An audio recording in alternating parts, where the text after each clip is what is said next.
Page 15, Melody, Opus 39, number 1 by Kabalevsky. Common time, no sharps or flats. Let's just check and make sure we got each hand working first. Starting with the right hand. I'm third finger on E, that puts me in this position. And the quarter notes, 1. So just work out, make sure you can play the right hand okay.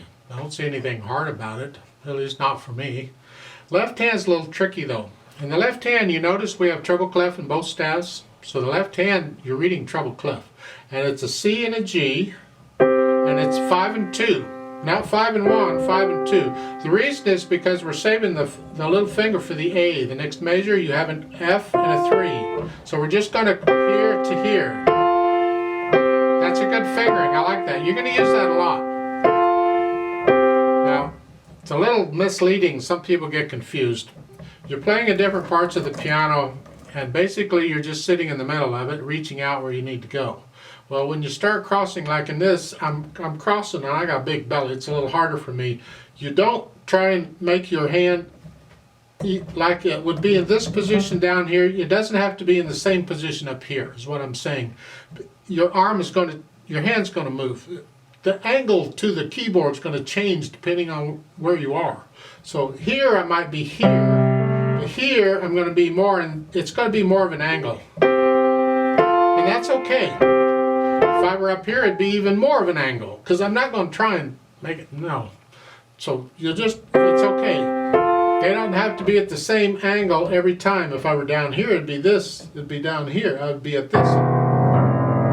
Yeah, that sounds terrible, but so it depends on where I'm at as to the angle the hand is going to be on the keyboard.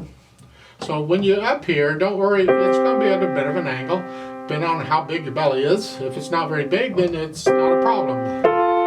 But these are the notes for the left hand until you get down to measure 7, look out. And then you come up, it's the 2's on the G, you want the thumb to go up to the B. You're not really moving the hand, you just here. Here, and then 5 and 2 for the last 2. That's the left hand. Put them together. You have here. Get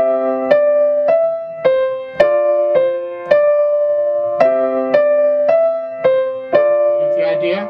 Now let's go down the second line here. And the next measure up here. Just like so. Now we put in the slurs. Well, you have slurs in both hands, more or less, so try and play them connected. Connect this, connect this, connect this. Now both hands lift up, connect. You have tenuto there in the right hand. Linger on those. Don't cut those a little bit. We want those as long as possible. Don't. And then go on, then lift up. Both hands. Connect this left hand as best you can. You can't connect it. Try to. As best you can. Dynamics, you're starting out moderately loud. That's the right hand. You have to decide what that is. Keep the left hand soft. And then at the end, then you start getting softer. You can go down to a soft if you want. Moderately soft is fine too. It's real. Moderato, somewhere in the middle is a... What do you think? It's the flow of the piece. It needs to be a moderate flow. Not fast or slow, just somewhere in the middle.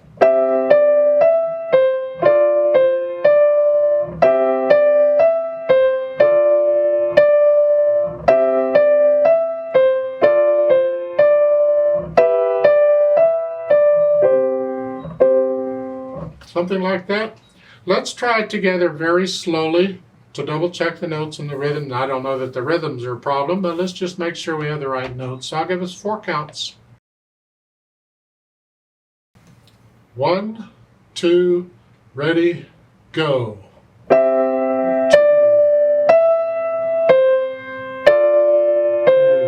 3, 4.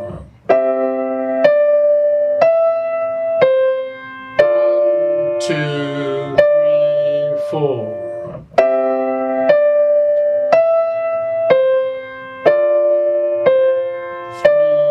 4. 1, 2, 3, 4, off.